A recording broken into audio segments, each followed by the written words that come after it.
Bendiciones para todos. Bendito nuestro gran Dios y Salvador, Jesucristo. ¿Ya lo tenemos? Leámoslo en el nombre de Jesús. Hechos capítulo 4, versículo 11 y 12. Versículo 11 y 12, un versículo que ya lo podemos de memoria, pero es necesario conocer más de él. En el nombre de Jesús, Jesús es la piedra reprobada por vosotros los edificadores, la cual ha venido a ser cabeza del ángulo. Y en ningún otro hay salvación, porque no hay otro nombre bajo el cielo dado a los hombres en que podamos ser salvos. Una vez más, versículo 12. Y en ningún otro hay salvación, porque no hay otro nombre bajo el cielo dado a los hombres en el cual podemos ser salvos. Tomen su lugar, hermanos. La honra, la gloria, la alabanza es de nuestro Señor Jesucristo. Tenemos el libro llamado Hechos de los Apóstoles. En este libro, hermanos amados, es donde se refleja perfectamente el plan de salvación para la humanidad. A algunos no les gusta leerlo. No sé por qué razón, pero lo que es este libro nos indica verdaderamente cómo ser salvo. Tenemos el Evangelio, lo que nuestro Dios predicó. Gracias al Señor tenemos todas esas enseñanzas que apuntan a ese plan de salvación. Las cartas, y ya cuando la persona es salvo, allí nos indica cómo vivir ya dentro de la salvación. Pero el libro de los Hechos de los Apóstoles nos muestra claramente el plan definido de cómo el hombre puede ser salvo si es que obedece lo que es la palabra del Señor. Jesús, el único merecedor, hermanos amados, de toda la adoración que podemos dar, es a nuestro Señor Jesucristo. En el libro de los Hechos encontramos muy definido ese plan de salvación. Algunos religiosos que no quieren entender este plan de salvación dicen que nosotros solo estamos con los hechos y con los hechos y que no salimos del libro de los Hechos. Hermanos amados, si ese es el corazón verdaderamente donde nos indica lo que es que tenemos que hacer, primero para ser salvos y reconocer quién es el único soberano, nuestro Señor Jesucristo. A Él sea toda la gloria y toda la honra. También nos muestra claramente Jesús de que en ningún otro hay salvación. En ningún otro.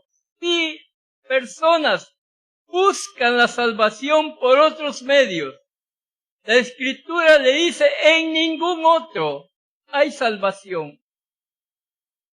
En la humanidad hay tantas creencias que verdaderamente cuando uno escucha a esta gente, nos sorprendemos de las creencias que uno dice, esta gente, ¿cómo piensa? ¿Cómo cree? y este es algo errado, que no tiene sentido. Pero esto es cuando aquellos desechan la verdad por la mentira. Cuando una persona cuestiona la verdad de Dios, viene un espíritu de engaño a él y lo hace entender lo que es la mentira. Pero cuando nosotros tenemos hambre y sed de justicia, Dios claramente nos muestra su verdad. Su palabra nos da ese entendimiento, ese discernimiento y esa luz de la cual nos lleva al conocimiento de lo que es el plan de salvación y a nuestro gran Dios y Salvador Jesucristo. También hallamos, hermanos amados, este pueblo que es definido, los creyentes, definido en cuanto a lo que es el conocimiento del Señor Jesús. Sí, la persona verdaderamente, su amparo, su fe y su confianza está en Jesús, está en el camino correcto. Es el único Dios que no muere. Él vive por los siglos de los siglos. Él ha prometido estar con nosotros. ¿Quién más puede dar una promesa de esta naturaleza y cumplirla? Imposible. Lo demás que alguien se quiere endiosar, y vamos a encontrar gente que se ha endiosado, y cómo terminan. ¿Por qué, hermanos amados? Todo reconocimiento es a nuestro Señor Jesús. Por esta causa, la Iglesia del Señor ha tenido problemas en todos los tiempos. Por esa definición de creer que Jesucristo es el único y verdadero Dios, que muchos lo cuestionan cuando se dice hijo, y que fue un hombre que anduvo caminando en las calles de Israel. Pero ese hombre, esa humanidad, no solamente era una humanidad, Dios mismo estaba en él. Eso es lo que la Escritura nos dice, que Jesucristo es la imagen del Dios invisible. Por lo tanto, no nos confundamos. El hecho que Jesús durmió, lloró y cuantas cosas, eso no le resta que Él es el Dios verdadero, único. Por esta causa, hermanos amados, muchos han tenido problemas. ¿Pero por qué? Por la definición que se tiene en cuanto al conocimiento del Señor. Tenemos en esta historia emperadores que se creyeron ser Dios, reyes que se creyeron ser dioses, gobernantes de igual manera llegaron a creerse que por el alto cargo que ellos desempeñaban, creyeron que verdaderamente eran dioses. Y porque sus órdenes debían de cumplirse y se cumplían como ellos las daban. Pero hermanos amados, sobre ellos hay un gobierno inmovible, el que verdaderamente quita y pone los reyes cuando las cosas no andan bien. Vamos a ver más adelantito algunos de estos casos, pero tenemos los emperadores llamados Césares. Hemos estado estudiando lo que es el Cuarto Imperio los días martes. Este martes pasado terminamos y vemos de cómo estos emperadores, el pueblo los endiosaba. Hay un motivo. Tenían como saludo espiritual César es el Señor. Imagínense la blasfemia, hermanos. Decir que un hombre de esa naturaleza, que verdaderamente estaba en contra de Dios, contra de su pueblo, y declararlo ser Dios. Una blasfemia que el hombre no lo entendía, pero lo estaba realizando. Por agradecimiento a los romanos, el pueblo los alababa de esta forma. ¿Por qué, hermanos amados? Los habían conquistado. Y la historia dice que estos pueblos tenían un desarrollo grande económico y cuántas cosas, beneficios. Por esta causa, el pueblo los alababa. Pero qué, hermanos amados, estos siempre tenían eso que decían, no, ellos nos conquistaron y les debemos lealtad. Hermanos amados, ¿qué de nosotros? Nosotros hemos sido conquistados por Jesucristo.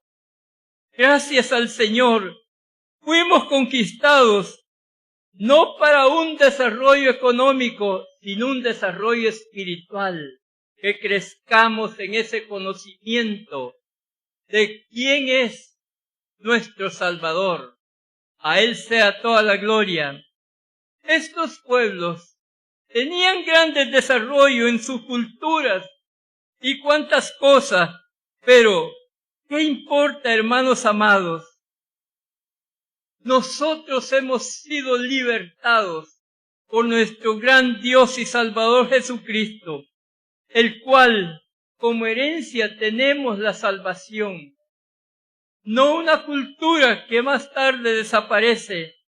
Tenemos el ejemplo que vamos a ver del emperador Domiciano.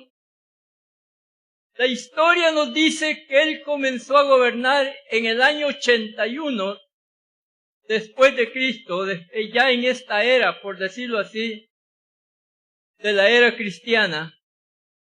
Comenzó a reinar hasta el año 186, al año 96, 15 años de gobierno que tuvo este hombre. En 5 años, nos dice la historia, hizo un gran desarrollo grande en su imperio. Pero los 10 años más fueron los terribles que él utilizó.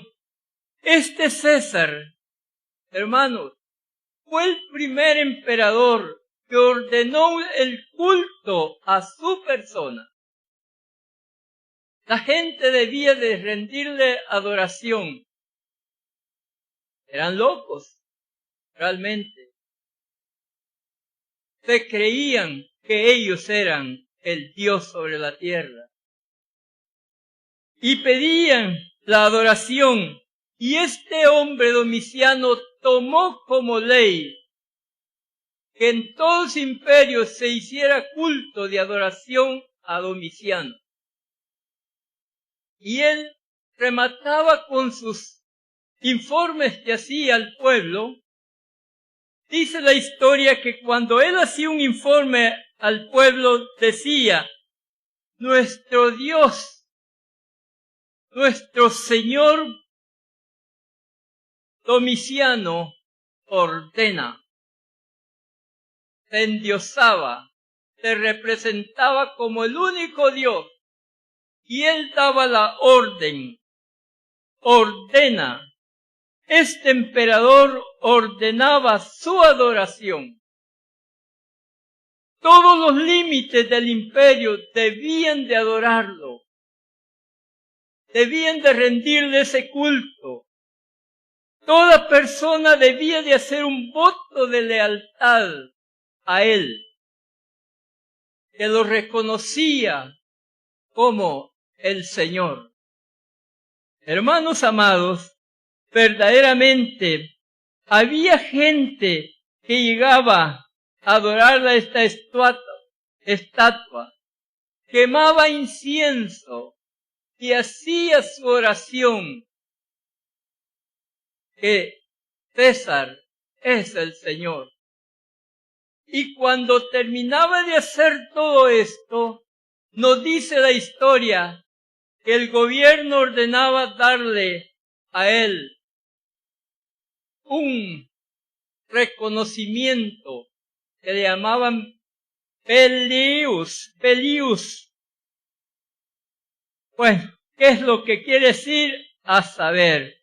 Pero era un certificado que lo acreditaba a esta persona ciudadano romano. ¿Pueden imaginar, hermanos, con qué facilidad la gente adquiría esa ciudadanía romana? Todo por reconocer a un mortal como Dios y rendirle culto. Esta persona se quedaba adorando a esta, creyendo que con ese certificado tenía garantizada la ciudadanía, esta libertad para todo aquel que reconocía a este Domiciano.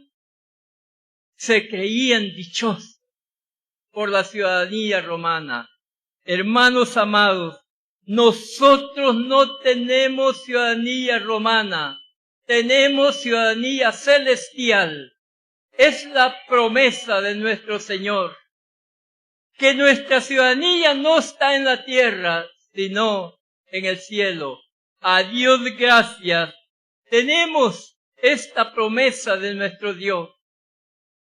Lo que a los emperadores, empezando por Domiciano, dice la historia que la piedra de su zapato eran los cristianos. Aquellos cristianos definidos discutían con aquellos que decían, César es el Señor.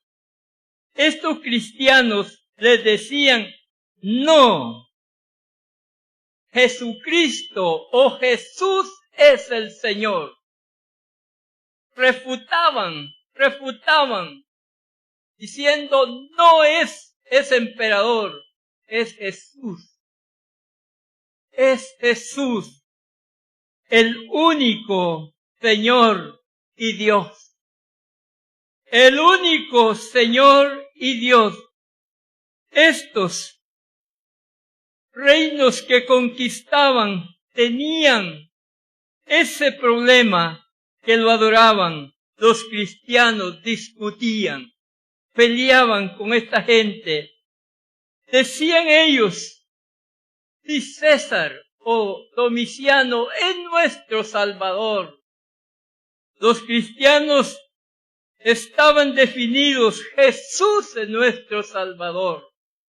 Siempre había ese contra, lo que el cristiano defendiendo su fe, mostrando que verdaderamente en quién había creído y en quién rechazaban creer como lo hacía el mundo. Lo mismo hacemos nosotros, hermanos amados. Yo sé que ustedes rechazan claramente, especialmente cuando se habla de los ídolos. Gente que dice, ay, si la Virgen me hizo tal milagro, que el santo me hizo esto y que por eso yo lo adoro.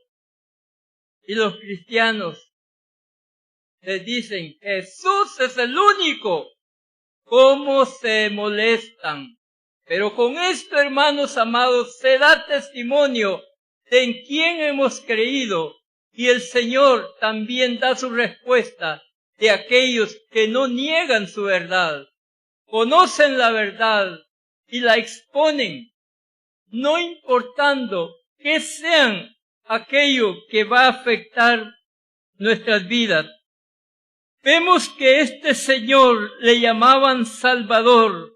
Los cristianos le respondían, Jesús es nuestro Salvador y en ningún otro hay salvación. Era el reproche del cristianismo. ¿Por qué, hermanos amados, No hay otro nombre bajo el cielo dado a los hombres en quien podemos ser salvos. Lo decimos nosotros. Es la Escritura. Es la palabra de Dios. Es Dios mismo hablando al pueblo. Por esta causa, nos dice la historia que se desató la segunda persecución más grave y grande del mundo contra el cristianismo. ¿Por qué?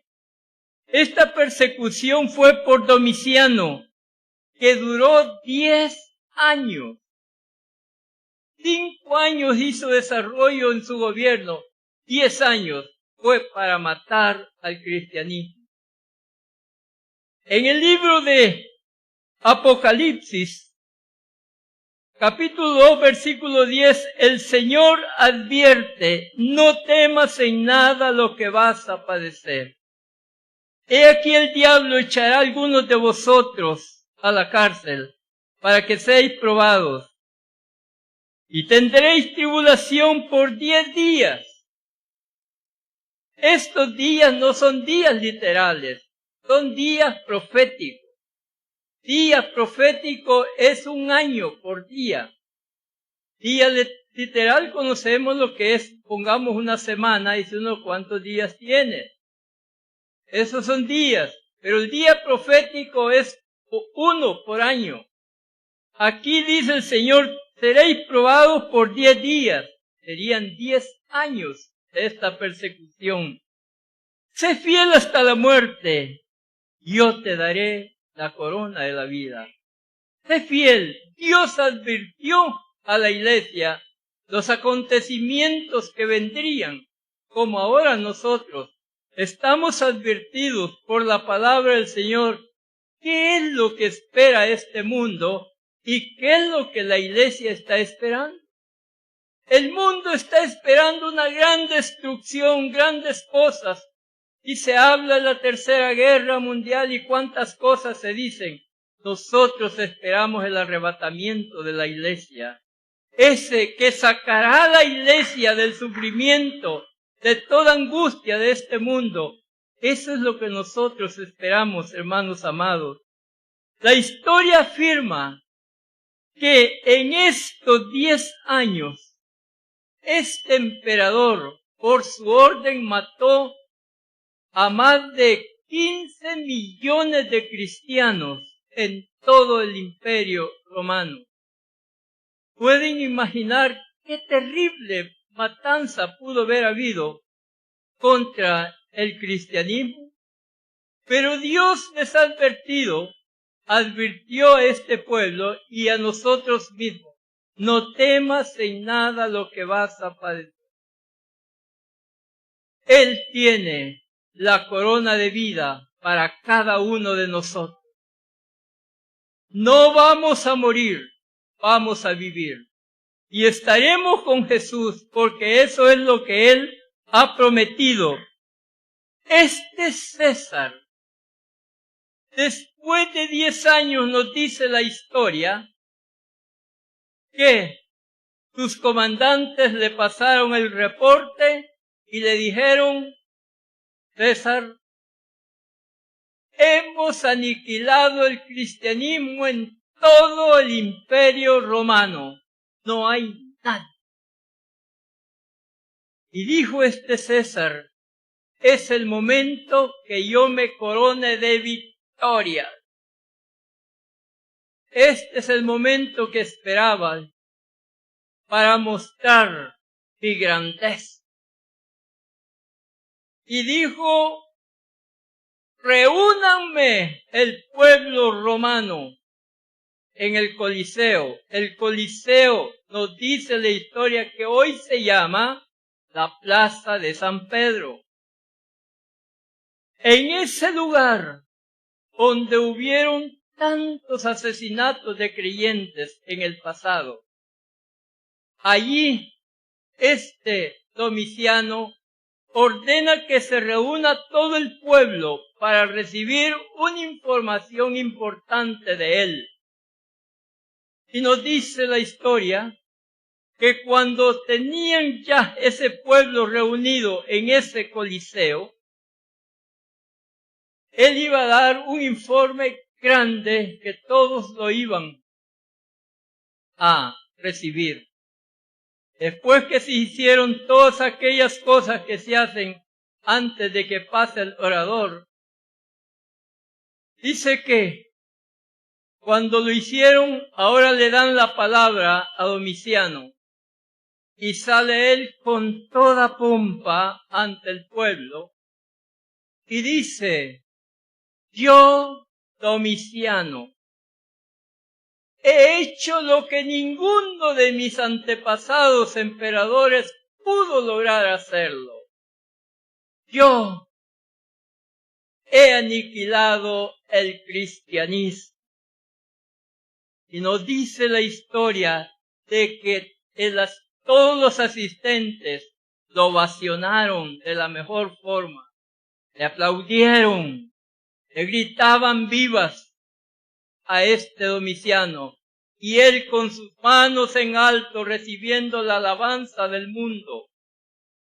Cuando la gente se cansó ya de darle esa gloria a este hombre, bajó sus manos él, saludó al pueblo y se fue a sentar en su asiento, en su trono. Cuando él se sienta, se levanta su esposa y su hija, porque dice que este emperador no tuvo hijos varones, solo una hembra le nació en su hogar. Se levanta su esposa y su hija y pasan al frente. Y hasta él se quedó sorprendido. Bueno, ¿y esta mujer qué es lo que va a decir? Él creyó: mi esposo es el mejor emperador. No. Dijo: no es cierto que mi esposo ha aniquilado el cristianismo. No es verdad. Yo y mi hija somos cristianos. Oh, se le vino el mundo encima a este viejo. Cuando creyó coronarse de victoria, se coronó de vergüenza. Seguramente quiso meterse su rostro en su vestido para que ya no lo vieran. ¡Qué vergüenza! Cómo mató 15 millones, pero a su mujer y a su hija no las quiso matar.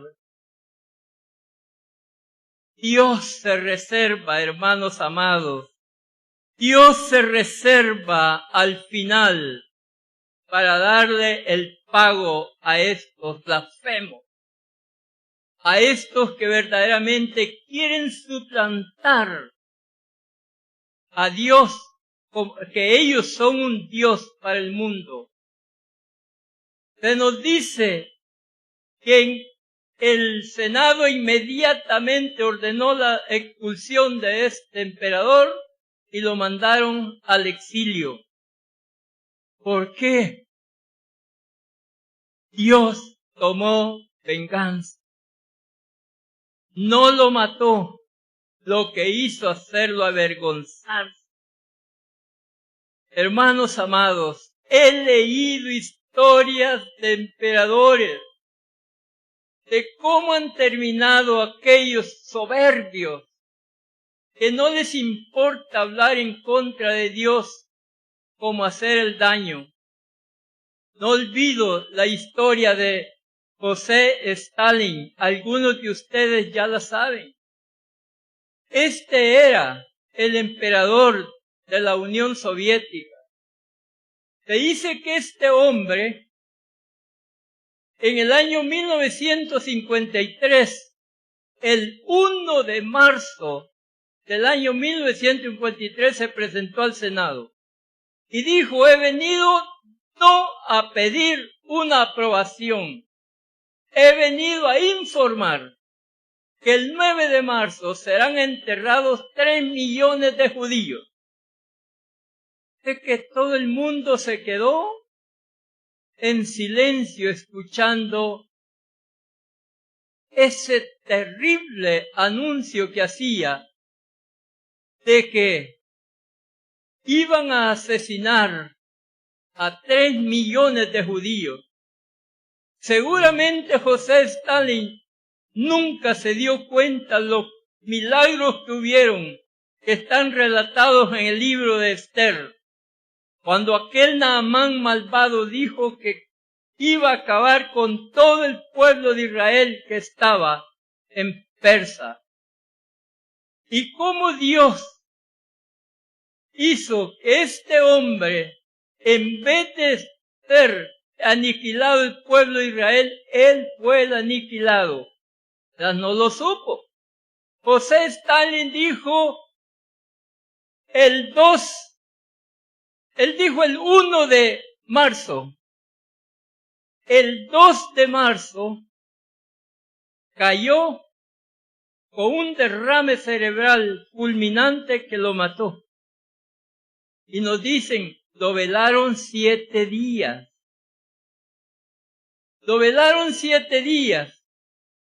Entonces se cumple 9 días, el 9 de marzo. No fue enterrado el pueblo de Israel, sino que él fue el enterrado.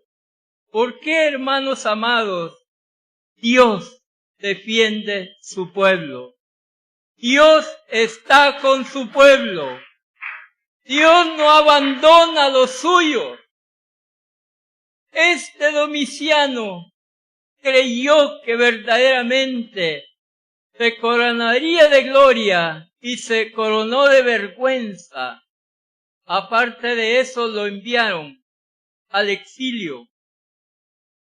¿Cómo iría este hombre cuando salió de Roma? Que se fuera. ¿Han visto ustedes los perros cuando sienten miedo? Su cola no la tienen parada para arriba, sino que debajo de sus patas, ¿no? Yo pienso que estos emperadores aún así van con su cola metida bajo las patas, con vergüenza. ¿Por qué, hermanos amados? Quien gobierna es nuestro Señor Jesucristo. Él quita y pone reyes.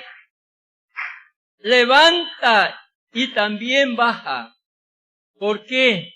La soberbia tiene sus consecuencias, hermanos amados. ¿Por qué razón, hermanos? La verdad nunca puede pactar con el error.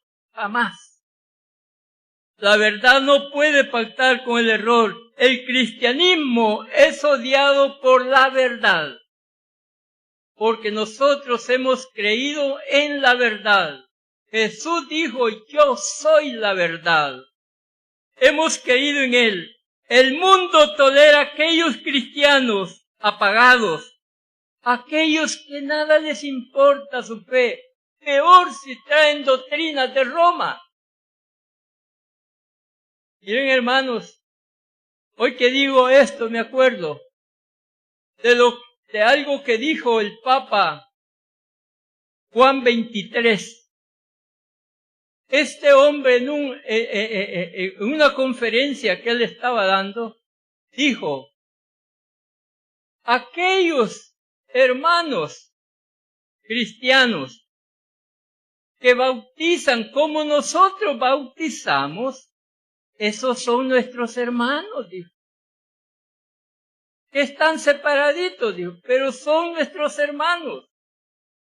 ¿Quiénes son los que bautizan como bautiza la católica, hermanos?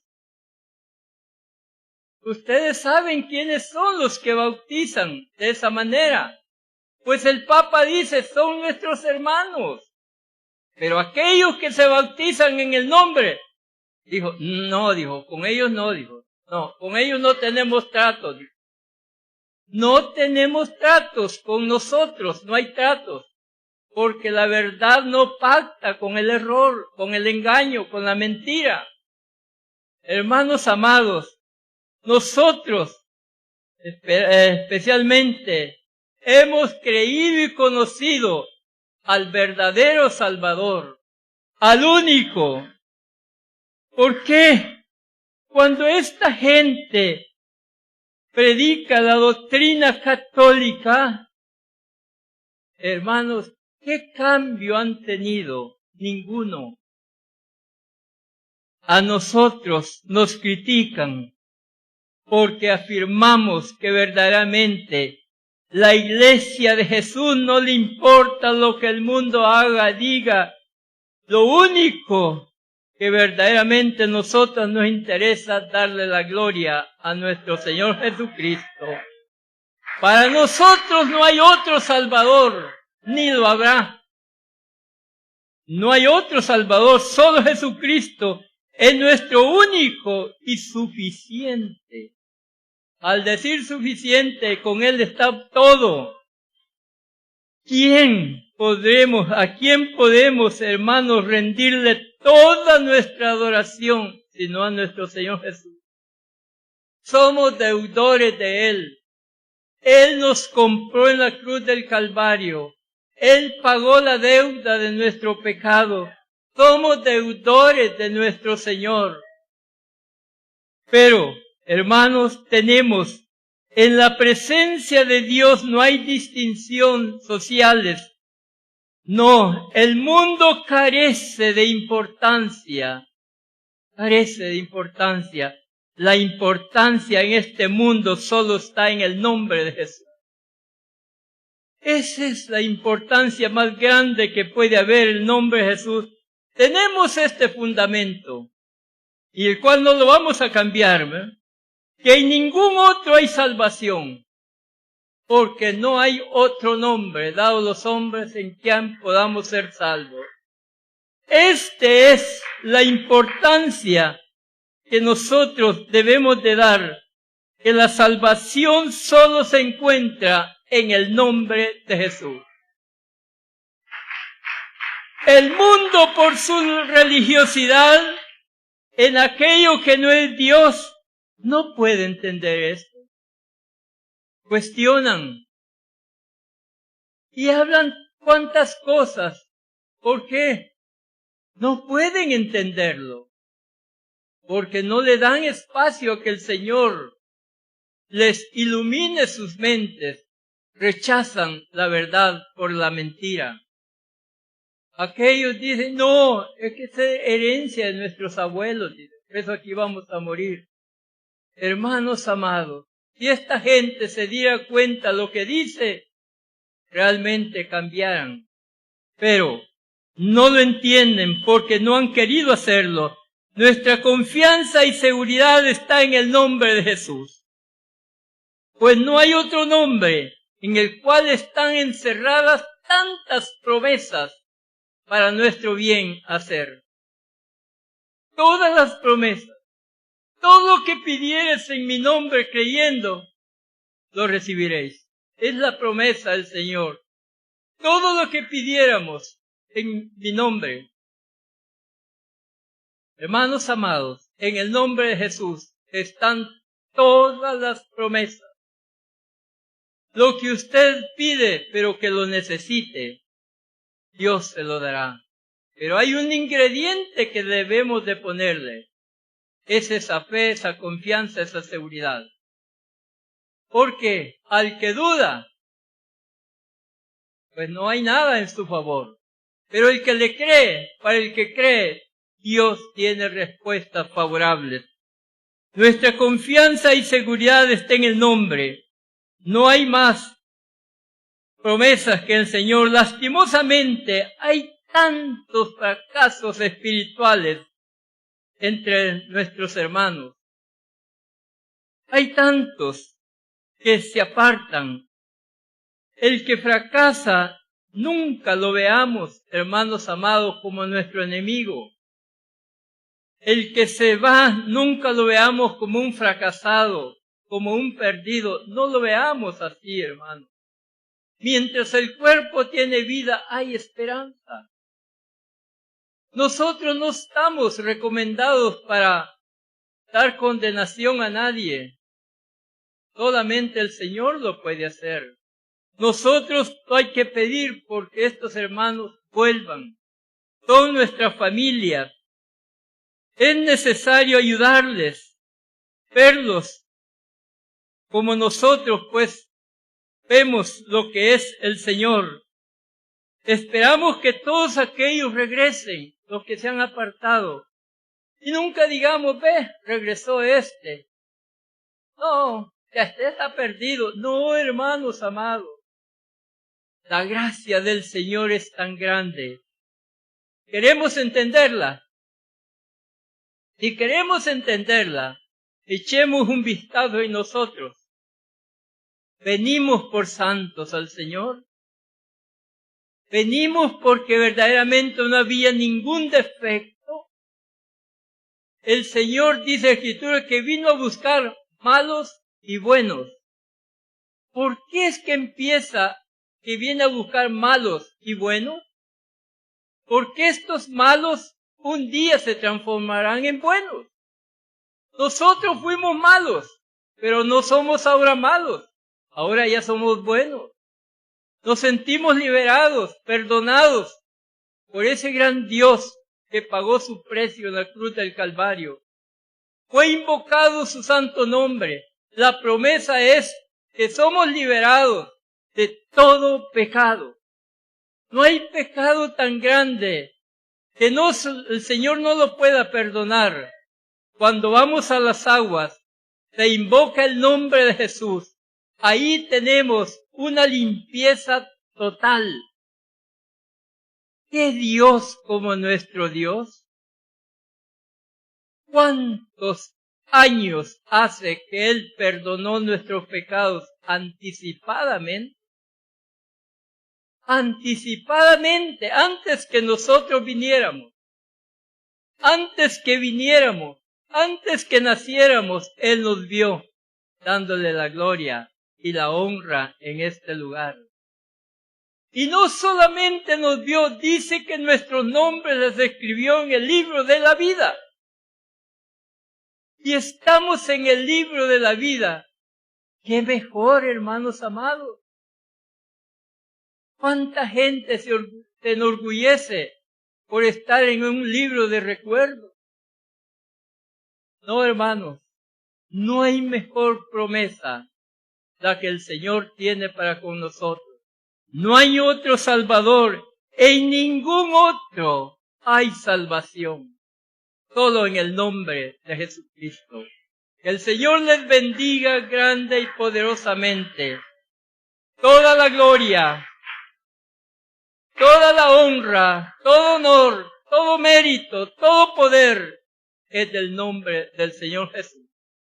Nosotros somos deudores. ¿Cuál es nuestro deber?